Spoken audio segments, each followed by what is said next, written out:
தற்போதைய அண்மை செய்தி. பரந்தூர் பசுமை வழி விமான நிலைய போராட்ட குழுவினரை சந்தித்து தாவைக்க நிர்வாகிகள் ஆலோசனையில் ஈடுபட்டு வருகின்றனர். கூடுதல் விவரங்களை செய்தியாளர் பூபாலன் வழங்க கேட்கலாம். வணக்கம் பூபாலன், கூடுதல் விவரங்கள். கண்டிப்பாக வினிதா. காஞ்சிபுரம் மாவட்டத்தில் உள்ள பரந்தூர், ஏகனாபுரம், நெல்பா, இடையர்பாக்கம் போன்ற 13 கிராமங்களை உள்ளடக்கி சுமார் 5000 ஏக்கர் நிலப்பரவில் பரந்தூர் பசுமைவெளி விமான நிலையமானது அமைய இருப்பதாக மத்திய மாநில அரசு அறிவித்த நாள் முதல் அப்பகுதி மக்கள் விமான நிலையம் வேண்டாம் என தொடர்ந்து போராட்டத்தில் ஈடுபட்டு வருகின்றனர். அதாவது அப்பகுதியில் விமான நிலையம் வந்தால் விளைநிலங்களையும் குடியிருப்புகளையும் நீர்நிலைகளும் அழிந்து போகும் என்பதால் இந்த நாள் வரை, அதாவது 2 வருடங்களுக்கும் மேலாக விமான நிலைய திட்டத்திற்கு எதிர்ப்பு தெரிவித்து தொடர்ந்து போராட்டத்தில் ஈடுபட்டு வருகின்றனர்.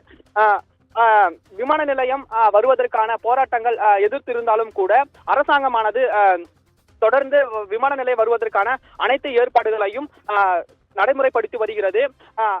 அதற்காக தொடர்ந்து மக்கள் போராட்டம் பண்ணாலும் கூட ஒரு வகையில் காவல்துறையினாலும் கைது செய்யப்படும் நடவடிக்கையில் ஈடுபட்டு வருகின்றனர்.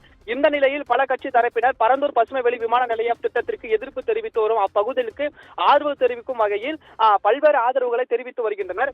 இந்த நிலையில் தமிழக வெற்றி கழகம் தலைவர் விஜய் அவர்கள் பரந்தூர் பசுமை வெளி விமான நிலைய திட்டத்தை எதிர்த்து போராடக்கூடிய மக்களுக்கு ஆதரவு தெரிவிக்கும் வகையில் அவர்களை சந்திக்க இருப்பதாக தகவலானது வெளியாகியிருந்தது.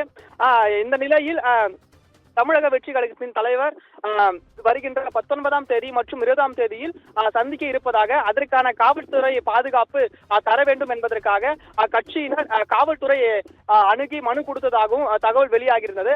அத்தகவலை உறுதிப்படுத்தும் வகையில் தமிழக வெற்றி கழகத்தின் மாநில நிர்வாகிகள் 2 பேர் போராட்ட குழுவினரிடம் ஆலோசனை நடத்தி உள்ளனர். அதாவது அந்த ஆலோசனையில் பரந்தூர் பசுமை வெளி விமான நிலையத்திற்காக எத்தனை நாட்கள் போராடி உள்ளீர்கள், அதே போன்று போராட்டத்தையும் கண்டு கொள்ளாமல் அரசாங்கம் அதற்கான எவ்வித நடவடிக்கை மேற்கொண்டு வருகிறது.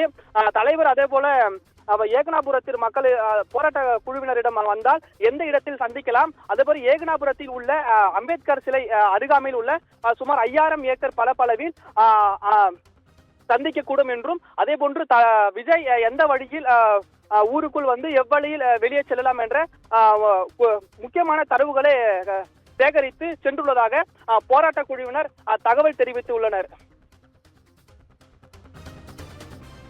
கூடுதல் விவரங்களுக்கு நன்றி பூபாலன்.